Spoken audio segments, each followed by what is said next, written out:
Saat sampean mau menekan angka kematian di kandang sampean, terutama buat pemula yang skala rumahan mandiri, ini adalah sesuatu yang paling penting yang harus sampean lakukan. Dan sayangnya banyak sekali yang mengabaikan ini. Anggap apaan sih gitu kan.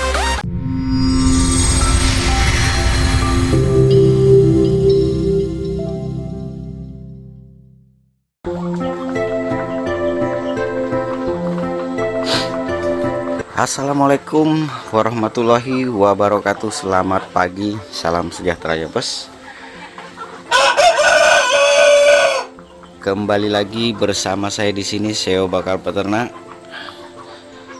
Dan di video kali ini saya akan membahas tentang bagaimana mempertahankan siklus peternakan ayam kampung kita dengan menekan angka kematian.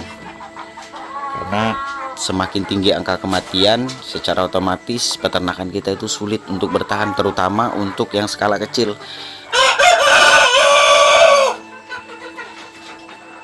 Kenapa saya bahas materi ini, saya bahas di video ini? Karena banyak yang mengeluh ayam belum seberapa, baru juga membangun dari beberapa indukan, kemudian ada anaknya tapi pada mati.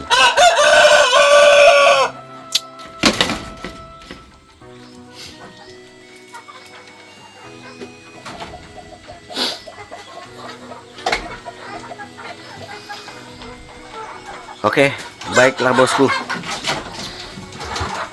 Jadi buat sampean yang skalanya masih rumahan, yang boleh dikata masih iseng ngisi waktu, sampean jangan berkecil hati. Karena berapapun jumlah ayam, nggak peduli berapapun jumlah ayam yang sampean ternak, yang paling terpenting dan yang paling utama itu adalah sampean harus tahu dulu bagaimana cara menekan angka kematian. Ini yang salah satu yang perlu dipelajari buat kita, terutama buat pemula yang mau ternak ayam kampung. Bagaimana sih trik dan cara bagaimana menekan angka kematian di kandang ayam kita. Karena kalau boleh jujur bosku, sebenarnya miris. Dari sekian banyak yang komentar, kemudian banyak yang sudah boleh dikata bertahun-tahun ternak ayam pun masih mengalami fenomena ini. Ayam tiba-tiba nggak mau makan, terutama dalam kondisi cuaca yang boleh dikata tensi hujannya tinggi, kondisinya dingin, kelembabannya tinggi.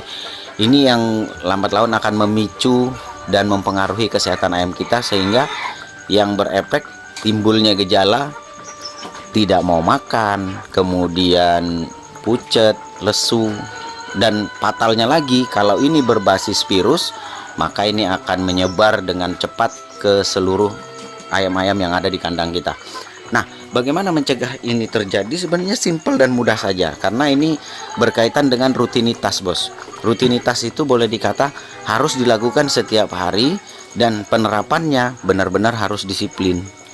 Jadi kalau sampean mau menekan angka kematian, tidak ada cara yang lain selain sampean harus menerapkannya setiap hari. Oke, baiklah bosku, kita langsung saja ke materinya, yaitu bagaimana cara menekan angka kematian di kandang kita agar siklus dari peternakan kita ini tetap bisa bertahan, bisa survive dalam kondisi cuaca apapun, dalam kondisi berapapun jumlah ayam dan populasi di kandang kita. Oke, yang pertama yang perlu sampean lakukan itu adalah jamu-jamuan. Karena kalau kita menggunakan sistem vaksin, banyak sekali di kalangan peternak ini yang sebenarnya kalau boleh jujur-jujur ya, jujur-jujuran kita, banyak sekali yang masih belum paham dan belum mengerti. Dan juga dari sisi efisiensi dan segala macam masih mempertimbangkan untuk menggunakan metode vaksinasi. Walaupun sebenarnya metode vaksinasi ini sangat dianjurkan, bahkan kalau sampai konsultasi ke dinas peternakan, bahkan anjurannya adalah ya divaksin, ternaknya divaksin supaya meningkatkan ketahanan hidupnya. Nah, tetapi sayangnya hampir semua kalangan peternak itu kurang begitu tertarik dengan metode seperti ini, atau kurang begitu paham lah kalau saya bilang ya. termasuk saya sendiri juga tidak melakukannya ya. Akhirnya saya pribadi menggunakan metode jamuan herbal saja, yang sebenarnya kalau mau dijelaskan secara ilmiah saya juga kurang paham bos. Tapi setahu saya jamuan herbal ini sudah dikenal dari sejak zaman dahulu kala, itu memang tujuannya sangat baik untuk yang namanya makhluk hidup. Nah, makanya saya mulai mengimplementasikan metode jamuan herbal ini, yang kemudian saya lakukan proses fermentasi. Tujuannya supaya untuk meningkatkan daya simpan dan meningkatkan daya serap di tubuh ayam-ayam saya. Ya akhirnya saya ciptakanlah jamuan versi bakal peternak. Nah, kalau untuk versi di beberapa peternak yang pernah saya lihat di sosial media yang lain, itu sebenarnya relatif saja bos ya. Intinya kalau sudah herbal itu pasti bagus. Kita kembali ke dapur kita. Di dapur kita itu banyak empon-empon, banyak rempah-rempah yang bisa kita gunakan untuk bisa kita buat menjadi jamuan herbal yang nantinya kita berikan ke ayam. Metode pencampuran bisa kita di wadah minum, bisa juga dipakannya langsung. Jadi ini kembali ke peternaknya masing-masing, kira-kira maunya yang mana, mudahnya yang mana, dan sukanya yang mana.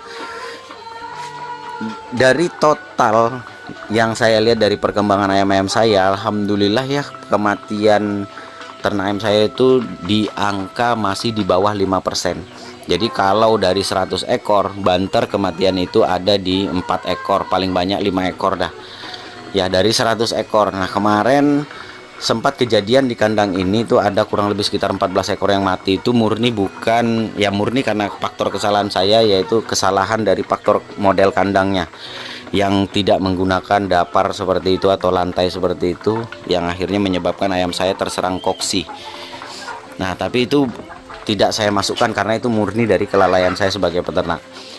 Oke, jadi yang pertama sampai lakukan adalah pemberian jamuan herbal, terutama di musim-musim seperti ini ya, apalagi ini akhir tahun. Sampai seperti yang sampean tahu juga bahwa di akhir tahun itu biasanya tensi hujan tinggi, dan seperti di beberapa daerah juga ya. Ini semoga saudara-saudara kita yang ada di Sumatera Utara, Sumatera Barat, dan Aceh bisa lebih tabah ya menghadapinya. Tapi ini adalah fenomena alam yang biasa terjadi di setiap akhir tahun bosku, dimulai dari bulan Oktober, November, dan Desember puncak-puncaknya, dan nanti akan mulai menurun tensinya itu di bulan Januari akhir ya, di bulan Januari akhir. Jadi masih lama.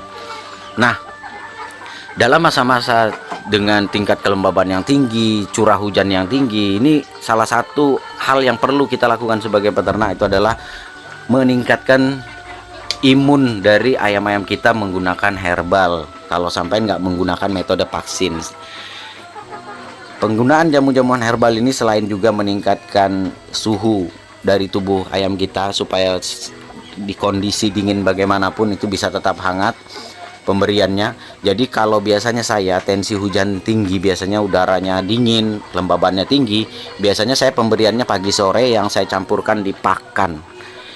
Kenapa? Karena lebih simpel dan langsung diserap oleh ayam. Tapi dalam kondisi-kondisi tertentu, biasanya untuk metode perawatan atau menjaga kondisi tubuh ayam-ayam saya tetap memberikannya biasanya itu dicampurkan ke minumnya. Dan jangan lupa bos, jangan lupa di setiap wadah minum ini minimal seminggu sekali ya, seminggu sekali atau mungkin 10 hari sekali, sampean tetap wajib memberikan air probiotik.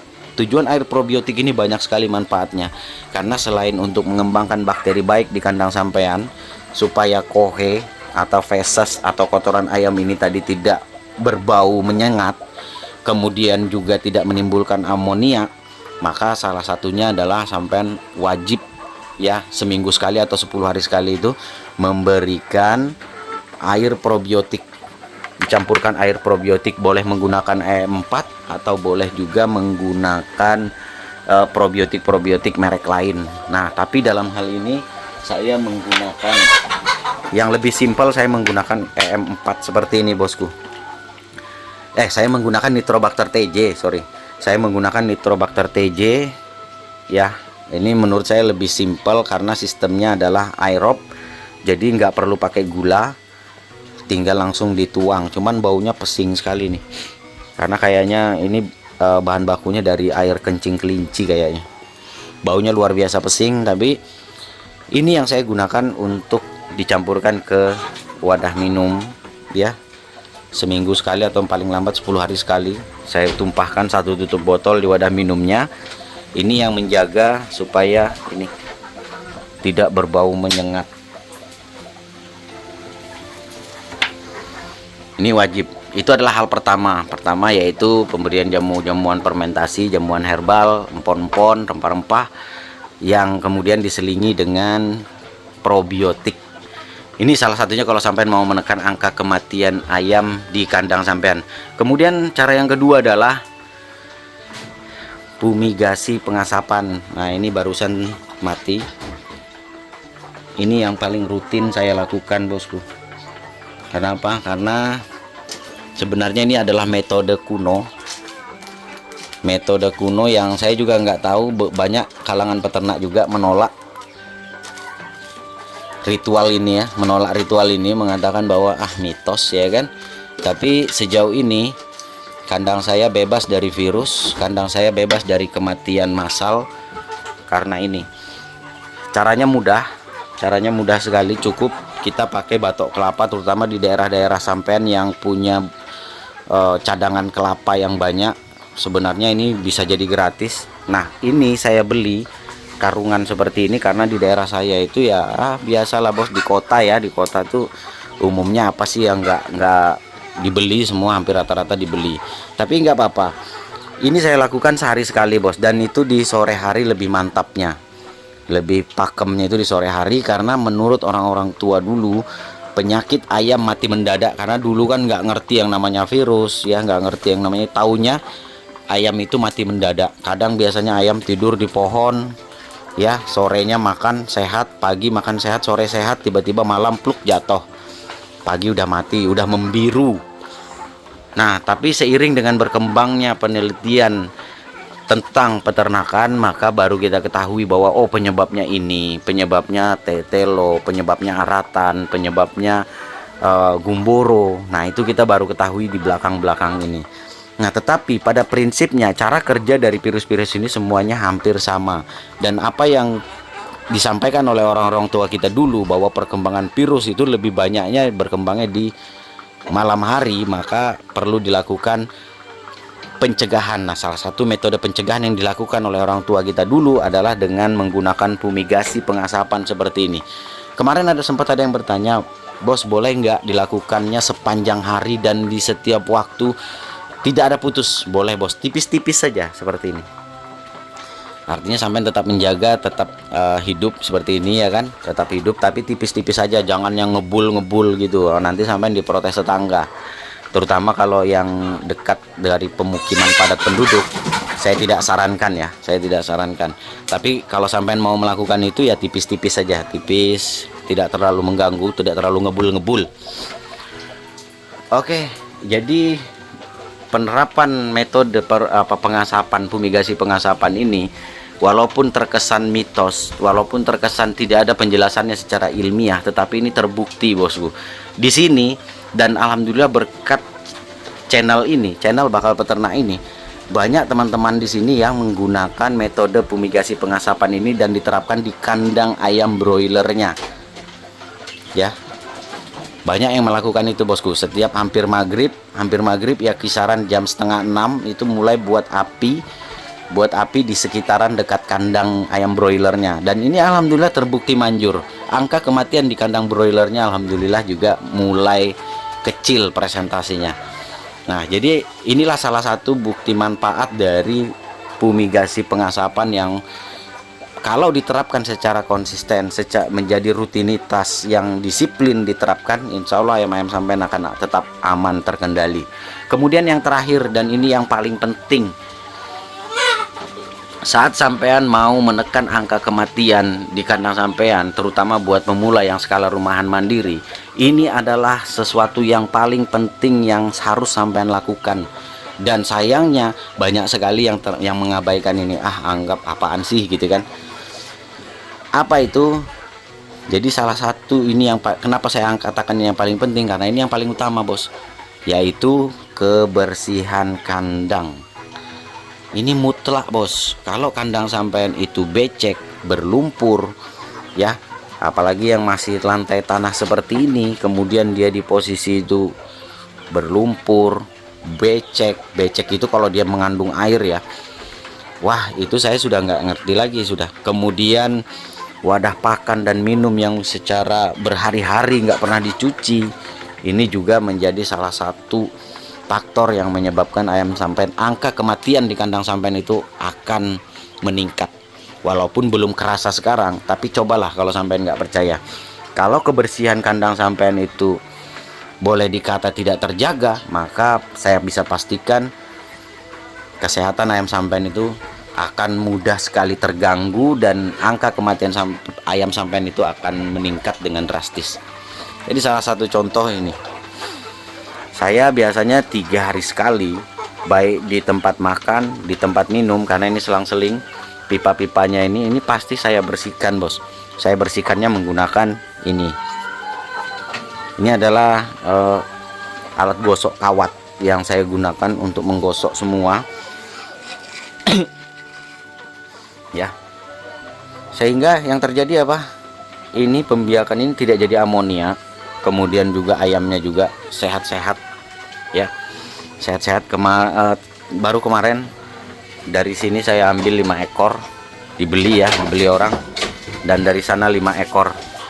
Alhamdulillah semua konsumen saya puas ayamnya gemuk ya, berisi, dan uniknya pulen, tidak alot, nggak dagingnya itu nggak keras.